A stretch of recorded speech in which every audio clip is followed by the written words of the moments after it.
Hey everybody, Dan from KCF CrossFit coming at you with another great home workout. This time we have a workout that's going to take you somewhere in the neighborhood of about 15 to 20 minutes. It's 3 rounds for time of a 400-meter row followed by 20 box jump overs. Then you're going to go immediately into another 3 rounds of 20 pull-ups followed by a 400-meter run. Now, if you have a rower, if you have a box, and if you have a pull-up bar, it's a pretty straightforward workout. Let's talk about what you would do if you don't have those things. Let's talk about the rower first. If you don't have a rower, but you've got some other piece of cardiovascular equipment, you've got a bike, or maybe you've got a ski erg, then simply just substitute one of those. If you don't have any of those pieces of equipment at all, then what I'd recommend is just do running for both parts.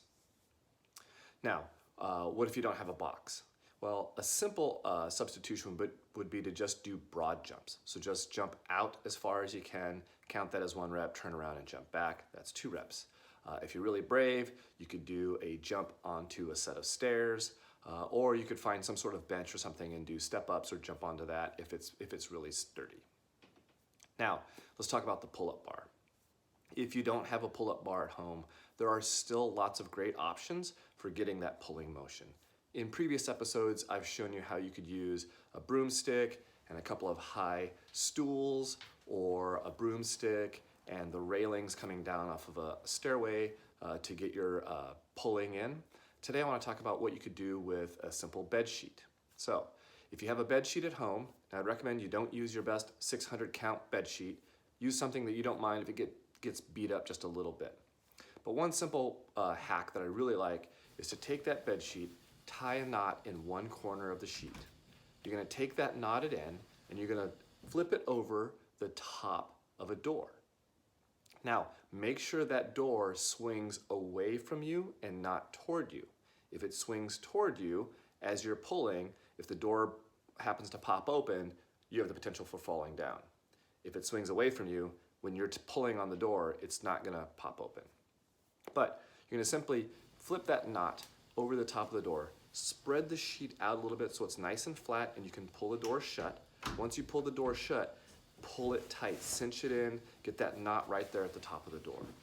Now you just simply gather the sides of the sheet in your hands, lean back, and you can start doing some rowing, just like a ring row. As you lower your hands on the sheet, you're able to lean back a little bit more and make it a little bit more challenging. Another simple way to mimic ring rows, which also helps us mimic pull-ups, would be to use a post or support beam in your house. So take that same sheet, wrap it around that post or support beam, grab a hold of each side with your hands, and you can lean back and do ring rows that way.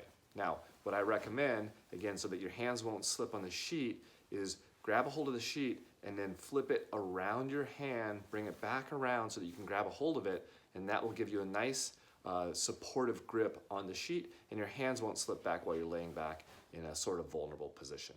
So, a couple of really simple ways to get some pull-up training in, even if you don't have a pull-up bar. Training at home can be challenging, but with a little bit of ingenuity, a little bit of imagination, you can figure some things out and really get some high-quality physical training in and maintain your fitness. All right, well, we look forward to seeing how you do on this workout. Go ahead and drop us a note in the comments and let us know what your time is. Thanks.